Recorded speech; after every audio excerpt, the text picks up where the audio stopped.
I'm Non-Zero Sum James, your companion on this exploration of win-win games. 5 creative principles, a behind-the-scenes look at non-zero sum games. This episode is based on the 50th post on the site, which was written on the site's first birthday. So it begins. This 50th post marks the site's first birthday. Over the year, we've covered many topics, had guest writers, taken game theory out into the world, and built a small community of people interested in exploring win-win solutions. During this time, many have remarked on the unique, odd, unserious, illegible style of the site, and asked how and why I've created it this way. So this post draws back the curtain, focusing on 5 creative principles I use on the site that can be applied to any creative discipline. Principles built on more than 20 years' experience as a creative professional. In short, 1. Cast your net wide. 2. Link your ideas. 3. Sign your work. 4.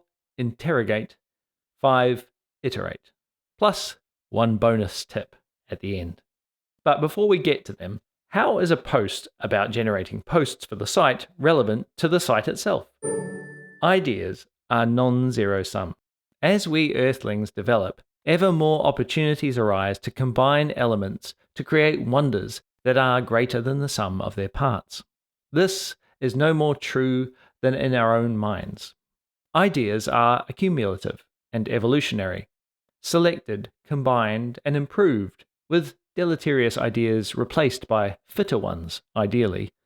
In developing ideas for the site, I go through a process that allows for new ideas to emerge from unexpected places, and others to be deleted, hopefully before publication.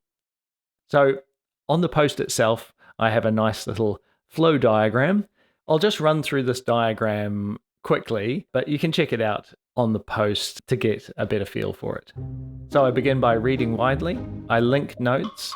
I combine those with core ideas that inform the site. I add that to a list of blog ideas, which then go into a content calendar. I consolidate notes and create a draft. Then I use AI to test my assumptions, to basically argue against the case I'm making. And then I do a second draft based on that feedback. Sometimes there'll be a simulation that I need to code, and there'll be illustrations for the blog. And I test the simulations as I go until I've got it working right. Then I'll create a mock-up, and I'll get more feedback, sometimes from real people in the real world. And I'll edit for clarity so that it's coming across well, it's telling a story, and it has sort of flow, has a hook, those sorts of things, sometimes.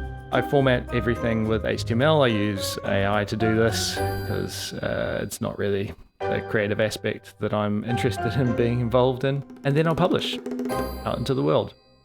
So as you can see, the process is quite involved, with room for interpretation at each stage. So this workflow is informed at all times by 5 creative principles, and I use these across all of my creative fields. 1. Cast your net wide. While I consume media online just like anyone else, I think it's important to step outside the blogs, YouTube channels, and podcasts that have achieved algorithmic ascendancy if you want to produce original ideas. I read a lot of books about things I think are valuable, timeless, and unappreciated. This often means reading classics, for instance. I recently finished reading Areopagitica, John Milton's 1644 case against censorship laws. My previous read was Piranesi, a contemporary story about a man inhabiting a psychological labyrinth. Before that, Wind in the Willows. Before that, Four Quartets, a set of poems by T.S. Eliot.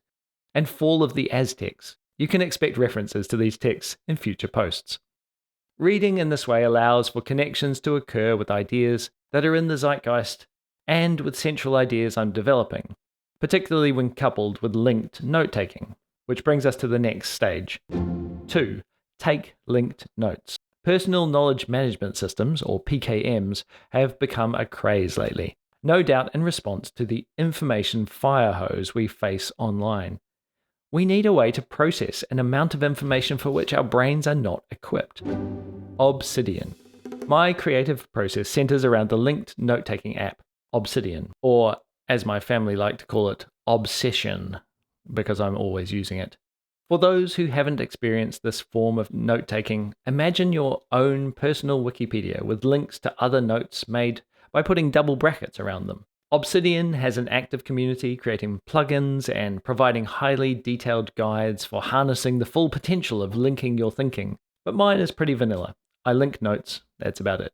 Using the local graph feature, it's easy to discover related ideas.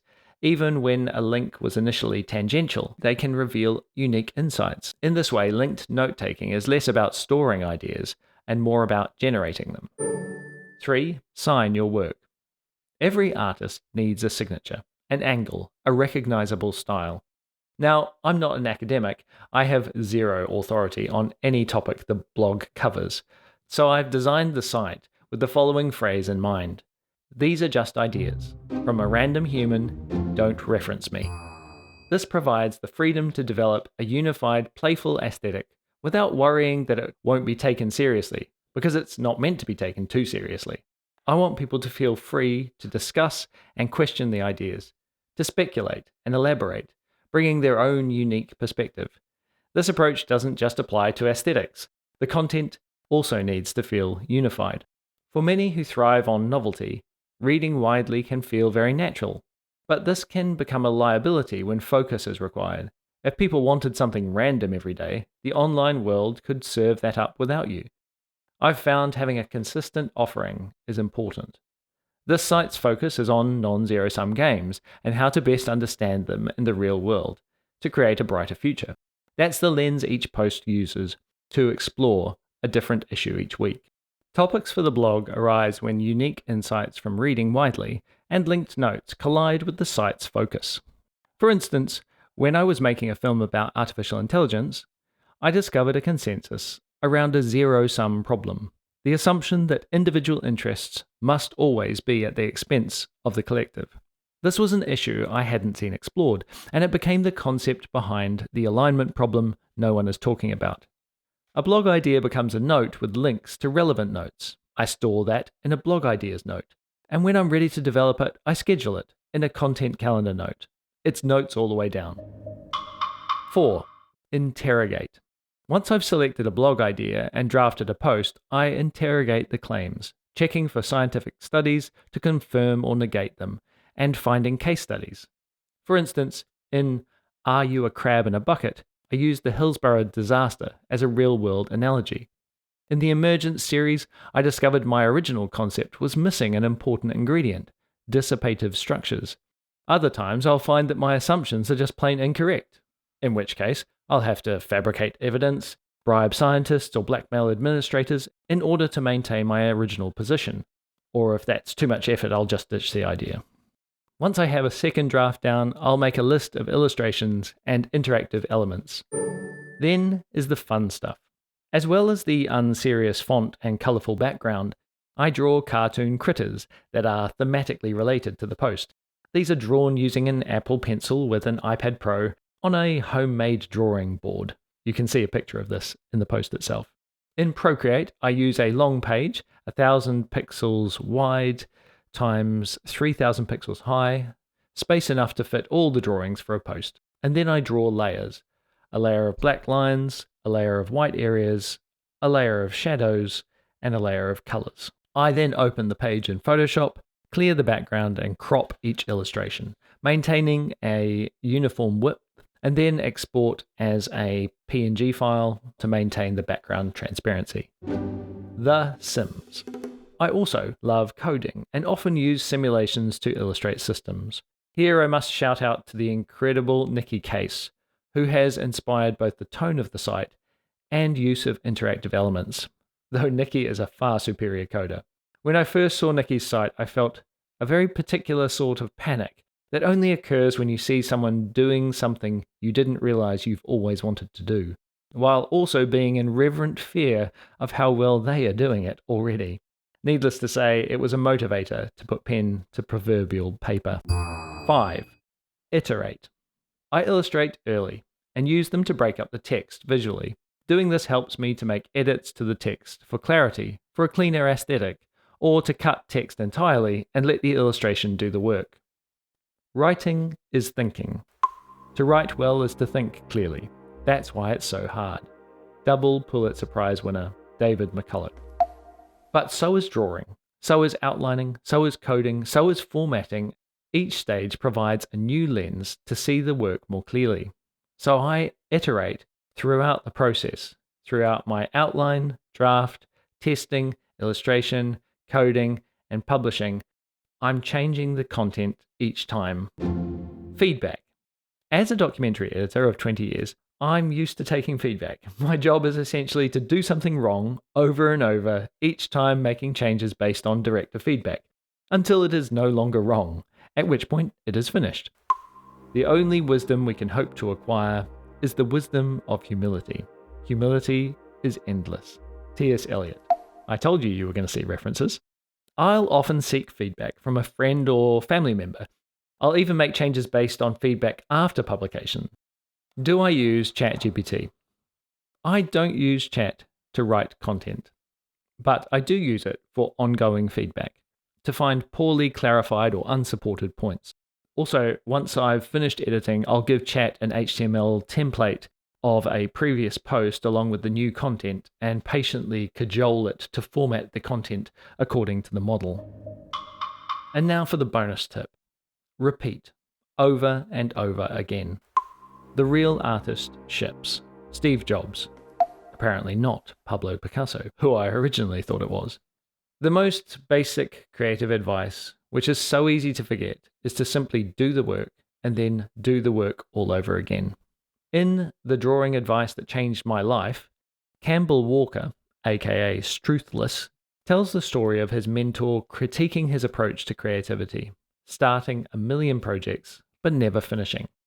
At the time I heard this, I had thousands of scattered notes myself, a 30,000 word experimental non-linear essay, 20-odd proof of concept simulations, some mobile games, a neglected Facebook sketching page, some random paintings I was trying to house, not to mention numerous planning spreadsheets, lists, and workflows. It got so bad that at one point I was coding 3 entirely different bespoke planning apps to plan my creativity.